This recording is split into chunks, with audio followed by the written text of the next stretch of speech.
sir. Appreciate it. Thank you, Mr. Toastmaster, Mr. President. And fellow Toastmasters, thanks for coming today to join me for my speech. Well, let's see, 12100. It's a date that sticks in my mind. Because on that date, 16 years ago today, I was putting on looking rather dapper, or rather what is it? Putting on my white tuxedo and, putting on my white tuxedo, getting ready for a wedding.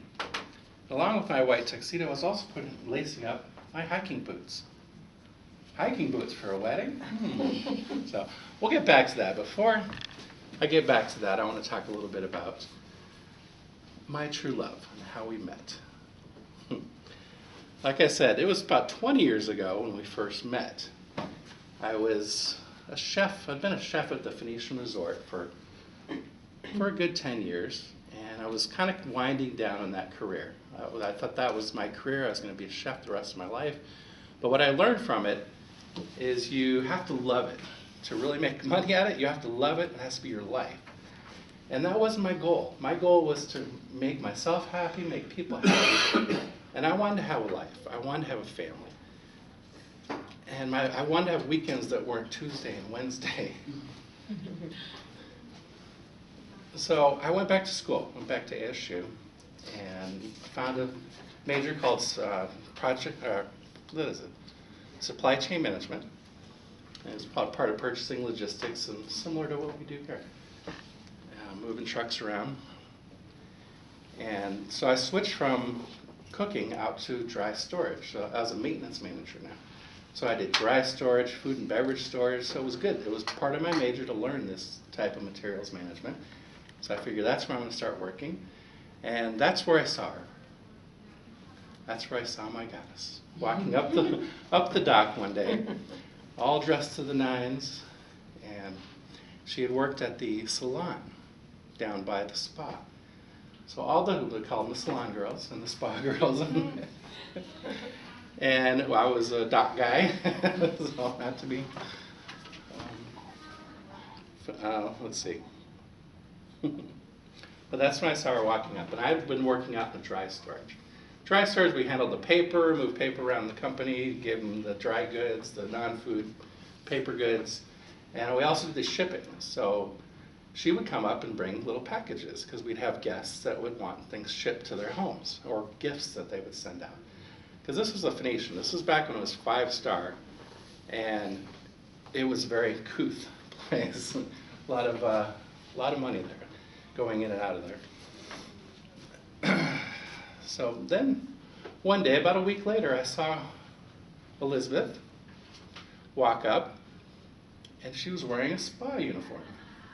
So she's wearing this, wearing that. And I spoke to her, asked her, why are you wearing a different uniform? And she told me she wanted to be a massage therapist. And actually, she was going to school to be a massage therapist. And she'd started at the spa, working in the locker room, and then she was also doing salon work to get the hours in while she's going to school.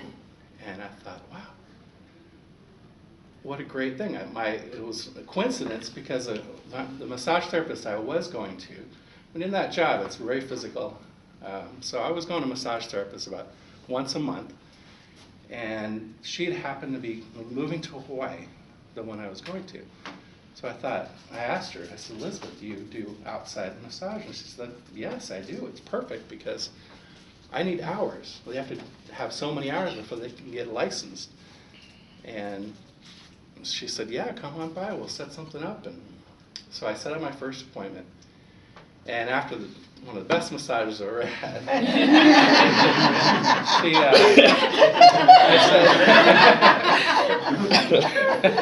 it was very professional, proper draping, proper sheets.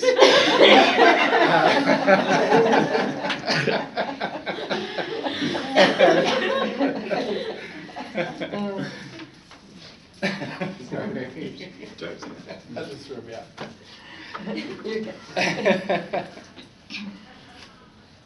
But I asked at the end, well, what do I owe you for this? And she said, well, we're kind of becoming friends. And she said, just take me out to dinner. And I know she'd been dating, or she had been dating a few guys. I mean, the Phoenicia was like a little family. There was about 1,000 employees. And we all knew each other, and we all kind of dated each other because we lived there. It was our life. I mean, we were there Monday through Sunday. So I'd noticed some of the guys that she'd been dating weren't that great. Were kind of losers. So I had this opportunity. I happened to join this multi-level marketing firm called World Class Travel. I was a travel agent, and they had this big convention coming up in Hawaii. So I asked Elizabeth to join me on this convention because I had already room paid for, airfare paid for. It was a great deal. And I thought, what a great place to take somebody to Hawaii. And that's when I took her to Hawaii, and that was the first night. We had dinner. We found a nice Thai food restaurant and had dinner. Ended up talking all night. And that's when I knew I was in love, because we just talked and talked. We ended up shutting the place down. He had to tell us, we're closing now. But it was just the most amazing experience because everything was natural. Didn't have to force anything. We connected. But I had to go through quite a few tests. Her friends, her grandmother, her aunt, and then finally the final test was the father, of course. I flew up to Michigan for the first daughter's wedding, and that's when I asked for her hand in marriage. And he said yes, of course. Of course.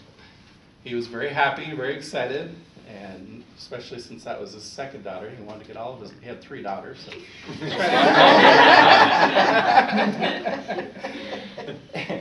And then I went back. I hadn't proposed to her yet. Her aunt actually gave me one of her grandmother's rings to propose to her. So I kind of sat on that for a little while. It was about a year. And then her second sister was getting married, so we went back to Michigan that summer to go to that wedding. And I had the ring in hand because I knew the first thing her father was going to say when I got off the plane was, why haven't you proposed yet? You asked me. So the first thing I did was run up to him and say, look, there's the ring, right before we were going into the other wedding. And it was an odd night. Apparently he had told his wife, he told Mom about it, and she was getting a little tipsy, so she ended up telling a few other people. So I started hearing it. I started hearing it from other people. What are you going to ask her? What are you going to ask her? So out of respect to the bride of that wedding, I didn't want to do it there, but I did ask her. I said, what do you think if I ask Elizabeth to marry me here? And she said, that'd be great, that'd be great. She drugged me on the stage, talked to the DJ, set it all up. So I was out in the middle of the stage with the microphone, brought Elizabeth up, and got down on my knee. And she turned and looked at me and almost passed out. I didn't know what I was going to ask. But I presented the ring, and we were engaged. But long story short, we decided one of our favorite places was Sedona, Arizona. So 25 friends and family hiked up the north side of Bell Rock. And when you get up to Bell Rock, there's a nice little plateau up there. We even got Grandpa up there, so it's not too tough of a trip. But when you turn around, it's just this gorgeous view of the red rocks of Sedona down below. And it was a perfect place for a wedding. The sun appeared out of the clouds just during the ceremony, and the doves were let loose, and our love soared. Thank you. Good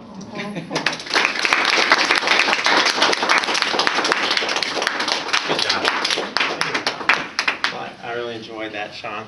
Thank you. Okay, so now in our meeting, we need 2 minutes if someone could time it for us.